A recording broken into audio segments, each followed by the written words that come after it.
Curfew শিথিলে চিরচেনা রূপে সারা দেশ খুলল অফিস, আদালত, ব্যাংক। রাতেই বাসা বাড়িতে মিলবে ব্রডব্যান্ড ইন্টারনেট। রবি সোমবার থেকে পাওয়া যাবে মোবাইল ডাটাও। ৬৫ দিনে নিষেধাজ্ঞা শেষে সাগর দাপিয়ে বেড়াচ্ছেন জেলেরা।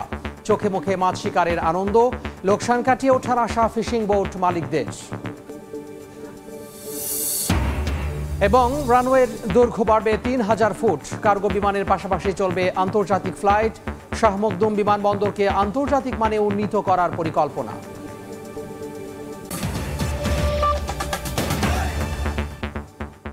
বাংলা সময়ে সঙ্গে আছি আমি তোহা খান তামিম। কারফিউ শিথিল হওয়ায় মহাসড়কে অনেকটাই স্বাভাবিক হয়েছে দূরপাল্লার যানবাহনের চলাচল।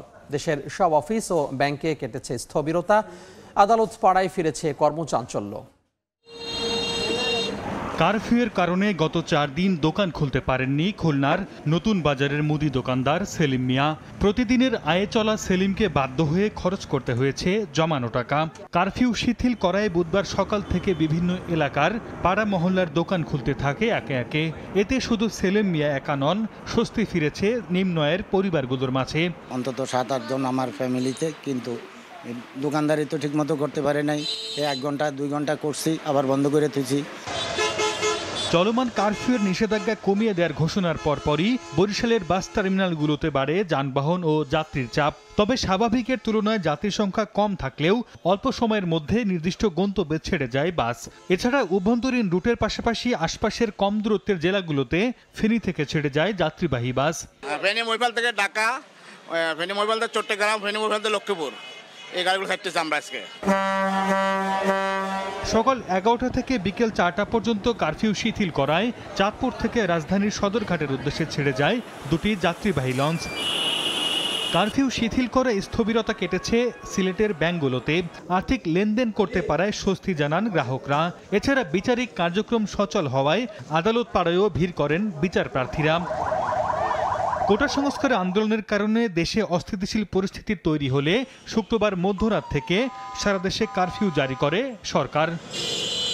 সর্দার মোহাম্মদ আরিফ, সময় সংবাদ। রাতের মধ্যে বাসা বাড়িতে ব্রডব্যান্ড ইন্টারনেট চালু হবে বলে জানিয়েছেন তথ্য প্রযুক্তি প্রতিমন্ত্রী জুনাইদ আহমেদ পলক। বিকেলে রাজধানীর আগারগাঁওয়ে আইসিটি ভবনে সংবাদ সম্মেলনে কথা বলেন তিনি। এছাড়া রবি সোমবার থেকে মোবাইল ডাটা পাওয়া যাবে বলে জানান পলক। তিনি বলেন, ফেসবুক সহ সামাজিক মাধ্যম নিয়ে এখনো কোনো সিদ্ধান্ত হয়নি। যে ডেটা সেন্টারটা পুড়িয়ে দিয়েছে সন্ত্রাসীরা অগ্নিসংযোগ করে, যত কিলোমিটার আমাদের ফাইবার অপটিক্যাল কেবল পুড়িয়ে দিয়েছে, এবং তারপরেও আমরা কিন্তু চেষ্টা করেছি সেনাবাহিনীর সহযোগিতায়, পুলিশ, র্যাব, আইন শৃঙ্খলা রক্ষাকারী বাহিনীর সহযোগিতায় আমাদের সেগুলো মেরামত করে পুনঃস্থাপন করে আবার ইন্টারনেটের সংযোগটা দেওয়ার। তো আমরা আশা করছি যে আজকে রাতের মধ্যে আমরা আমাদের পরীক্ষামূলকভাবেই সারা দেশে ব্রডব্যান্ড কানেক্টিভিটি আমরা চালু করতে পারবো, এবং কালকে সারাদিন ওয়ার্কিং ডে। আমরা আশা করছি যে কালকে সারাদিন পর্যবেক্ষণ করে আমরা এটাকে কিভাবে স্থায়ীভাবে আমরা ইন্টারনেটটাকে সচল রাখতে পারি তার জন্য সার্বিক চেষ্টা আমরা চালাচ্ছি। তবে সব শেষে আমি সবাইকে অনুরোধ করব, বিশেষ করে আমাদের সাংবাদিক বন্ধুদের মাধ্যমে, সংবাদ মাধ্যমের মাধ্যমে, যে সত্য মিথ্যা যাচাই আগে ইন্টারনেটে শেয়ার পড়ে।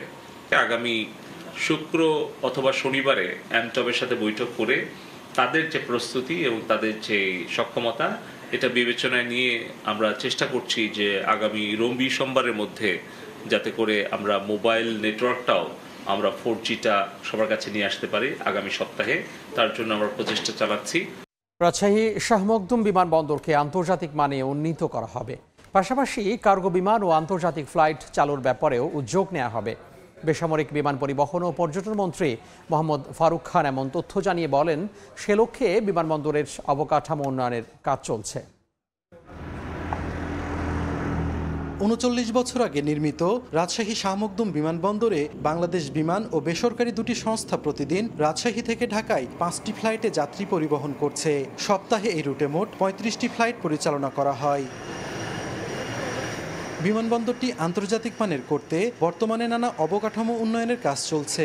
সম্প্রতি বিমানবন্দর পরিদর্শন করে বেসামরিক বিমান পরিবহন ও পর্যটন মন্ত্রী মোহাম্মদ ফারুক খান বলেন, এই বিমানবন্দরে যাতে বড় উড়োজাহাজ ওঠানামা করতে পারে সেই জন্য রানওয়ের দৈর্ঘ্য আরও 3000 ফুট বৃদ্ধির পরিকল্পনা রয়েছে।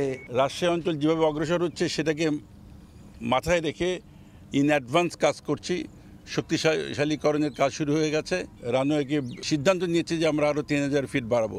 মন্ত্রী আরও জানান, শীঘ্রই এই বিমানবন্দরে টার্মিনাল ভবনের নির্মাণ কাজ শুরু হবে।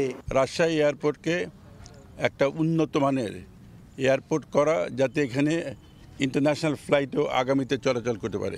সিটি মেয়র জানান, কার্গো বিমান ও আন্তর্জাতিক ফ্লাইট চালু হলে এই অঞ্চলের মানুষের অর্থনীতির চাকা আরও সচল হবে। যারা লিচু বাগান করেন, যারা আম বাগান করেন, ইত্যাদি যত রকম পণ্য আছে, এইসব পণ্য বিদেশে পাঠাতে পারলে এই এলাকার মানুষ সবাই উপকৃত হবে। কম বেশি বিদেশি ডলার দেশ আয় করবে। বেসামরিক বিমান পরিবহন ও পর্যটন মন্ত্রী জানান, সবকিছু ঠিকঠাক থাকলে শাহ মখদুম বিমানবন্দর আন্তর্জাতিক বিমানবন্দরে রূপান্তর হতে আরও 5 থেকে 6 বছর সময় লাগবে। সাইফুর রহমান রকি, সময় সংবাদ, রাজশাহী। বান্দরবানে গুলিতে 2 জন নিহত হয়েছে। পুলিশ বলছে যৌথ বাহিনীর অভিযানে নিহত ব্যক্তিরা কেএনএফ এর সদস্য। গোপন সংবাদের যৌথ বাহিনীর একটি দল রুমা সদর ইউনিয়নের সাইকট পাড়ায় অভিযান চালায়। এ সময় আইনশৃঙ্খলা বাহিনীকে লক্ষ্য করে অতর্কিত গুলি ছোঁড়ে সন্ত্রাসীরা। আত্মরক্ষায় যৌথ বাহিনীও গুলি ছুঁড়লে 2 জন নিহত হন। তবে এলাকাটি দুর্গম ও নেটওয়ার্ক না থাকায় নিহতদের পরিচয় তাৎক্ষণিকভাবে জানা যায়নি।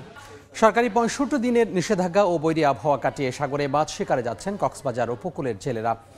দীর্ঘদিন পর মাছ ধরার সুযোগ পেয়ে খুশি তারা। তবে বৈরী আবহাওয়ায় 3 নম্বর সংকেত থাকায় মঙ্গলবার অনেকে যেতে পারেননি সাগরে। বুধবার তাদের অনেকে চলে গেছেন। জেলা ফিশিং বোট মালিক সমিতি নেতারা বলছেন, মাছ ধরা পড়লে লোকসান কাটিয়ে ওঠা সম্ভব হবে। কক্সবাজারে 65,000 নিবন্ধিত জেলে ও 6,000 নৌযান রয়েছে। চলমান কারফিউ পরিস্থিতিতে ক্রেতা সংকটে নওগাঁয় আম কেনা বেচাকেনা বন্ধ হয়ে গেছে।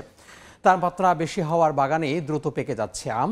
এতে লোকসানে পড়েছেন বাগান মালিকরা। তারা জানান, বাণিজ্যিক জাতের আম্রপালি, বাড়িফোর, কাটিমন, গৌরমতি জাতের আমের জমজমাট বেচাকেনা শুরু হয় জুনের দ্বিতীয় সপ্তাহ থেকে, কিন্তু হঠাৎ কারফিউ ঘোষণায় বন্ধ হয়ে যায় বেচাকেনা। চলমান কারফিউ আর পরিবহন সমস্যায় এসব আম বাজারজাত করতে পারছেন না বাগান মালিকরা। এ পর্যায়ে শীর্ষ সংবাদগুলো জানিয়ে দিচ্ছি আরও একবার। কারফিউ শিথিলে চিরচেনা রূপে সারা দেশ। খুলল অফিস, আদালত, ব্যাংক। রাতেই বাসাবাড়িতে মিলবে ব্রডব্যান্ড ইন্টারনেট। রবি সোমবার থেকে পাওয়া যাবে মোবাইল ডাটাও।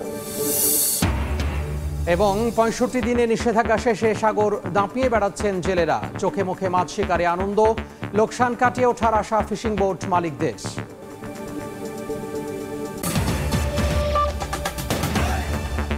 এই ছিল বাংলার সময়। এরপর সন্ধ্যার সময় নিয়ে থাকবেন সহকর্মী গোলাম রাব্বি। তামিম, আপনাকে ধন্যবাদ। সন্ধ্যার সময় নিয়ে ফিরছি কিছুক্ষণ পর। সঙ্গেই থাকুন সময়।